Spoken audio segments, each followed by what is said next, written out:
একের পর এক চমক নিয়ে বড় পর্দায় হাজির হচ্ছেন আমাদের mega star Shakib Khan. Different look, different character, different তার অভিনয়, যার ফলে বাংলা ইন্ডাস্ট্রি পাচ্ছে একের পর এক হিট সুপারহিট সিনেমা।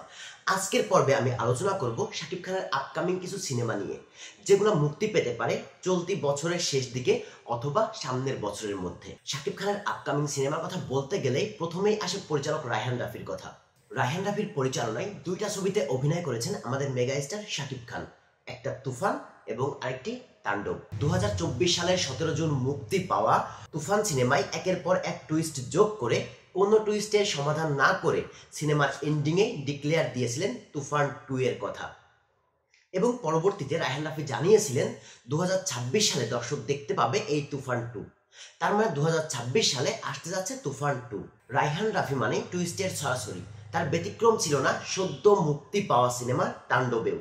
সিনেমার শেষ দিক এসে সমস্ত কাহিনীকে উল্টাপাল্টা করে দিয়ে একের পর এক টুইস্ট ক্রিয়েট করে দর্শকের মাঝে হাজারো প্রশ্ন তৈরি করে এন্ডিংয়ে তাণ্ডব 2 এর ডিক্লেয়ার দিয়েছিলেন। রায়হান রাফি এটাও জানিয়েছেন তাণ্ডব দিয়ে সিনেমাটিক ইউনিভার্স ক্রিয়েট করতে চান, যার জন্য তাণ্ডবে যোগ করা হয়েছে আফরান নিশোর ক্যামিও। তো তাণ্ডব 2 আসছে, এটা মোটামুটি বলাই যায়। আর্মির মেজর ক্যারেক্টার নিয়ে নতুন আরেকটি ছবিতে চুক্তিবদ্ধ হচ্ছেন শাকিব খান। প্রথমবারের মতো আর্মির মেজর চরিত্রে অভিনয় করবেন আমাদের মেগা স্টার। ফাইনালি চুক্তির পরেই আসতে পারে অফিসিয়াল ঘোষণা।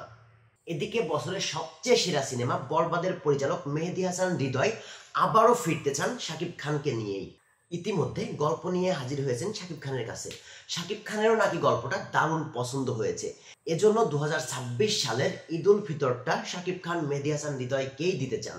তো দর্শক, এর মধ্যে কোন পরিচালকের সাথে কোন সিনেমা আপনারা আগে দেখতে চান কমেন্ট করে জানাবেন। আর শাকিব খানের বর্তমানে সব আলোচিত মুভিগুলোর মধ্যে আপনার পছন্দের মুভি কোনটি সেটিও কমেন্ট করে জানাবেন।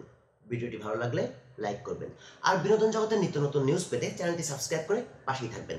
ধন্যবাদ।